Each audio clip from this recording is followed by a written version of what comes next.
जय गौ माता जय गोपाल। आज भाई साहब खीमाराम जी से मिलना हुआ और आपने गौ माता के बारे में और गौशाला के बारे में और प्रकृति के बारे में बहुत सारी चीज़ें बताई।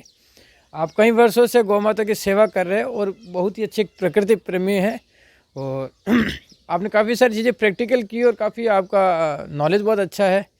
और हमें जो बेसिक चीज़ें हैं, जो हम जीवन जी रहे हैं, उस जीवन जीने की जो कला है वो कहीं ना कहीं हम भटक रहे हैं और काफ़ी आपसे बहुत अच्छी चर्चा भी हुई। और आपने हमें एक जीवन जीने की जो कला है, जो मनुष्य को जीनी चाहिए किस तरीके से, वो आपने बताइए और उसके लिए मैं बहुत बहुत धन्यवाद देना चाहूँगा आपको।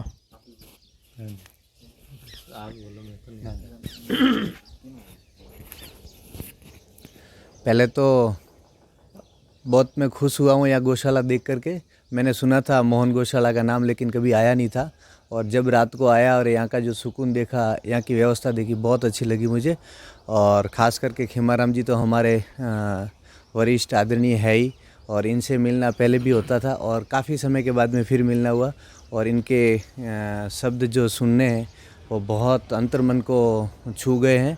और वास्तव में खीमाराम जी ने जो कहा है वो सही है, क्योंकि एक चीज़ मैं मानता हूँ कि जब से किसान ने नंदी का साथ छोड़ा है, उस दिन से किसान और नंदी दोनों ही दुखी है। किसान लटक रहा है और नंदी भटक रहा है, दोनों चीज़ें हैं।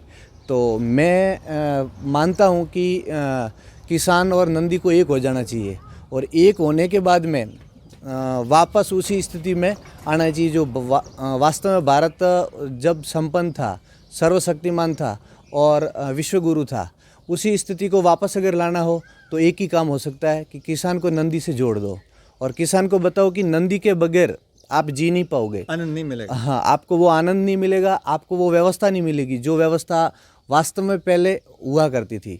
और दूसरी चीज़ ये है कि आजकल जो खान पान में जितनी भी अशुद्धियाँ हो गई है, उन अशुद्धियों को अगर नहीं निकालोगे तब तक जीवन और ज़्यादा कष्टमय होता जाएगा। और ये सारी चीज़ें खीमाराम जी बहुत अच्छे तरीके से समझा रहे हैं और समझाते भी गए हैं। और आपका जो चैनल मैं देखता हूँ श्री नंदी भगवान नाम से, बहुत अच्छी अच्छी ज्ञानवर्धक चीज़ें आप भेजते हैं, बहुत अच्छा लग रहा है। और मैं उम्मीद कर रहा हूँ कि कंटिन्यूज आप इस चीज़ को चालू रखें। और ये सारी चीज़ें लोगों को नहीं पता होती है तो आप बताइए। बहुत बहुत अच्छी जानकारी आपने दी और हम बहुत खुश हुए यहाँ आकर के। धन्यवाद।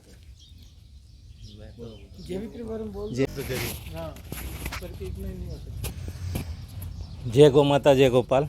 आज मोहन गौशाला में आके बहुत अच्छा सुकून मिला हमें और खीमाराम जी से मुलाकात हुई। उन्होंने बहुत प्रकृति के बारे में और बहुत अच्छा ज्ञान दिया हमें और गौ माता के बारे में बताया। और वाकई गौ माता और नंदी का अपने को बहुत ध्यान रखना चाहिए और यही है, इसी से अपन जैविक खेती भी कर सकते हैं।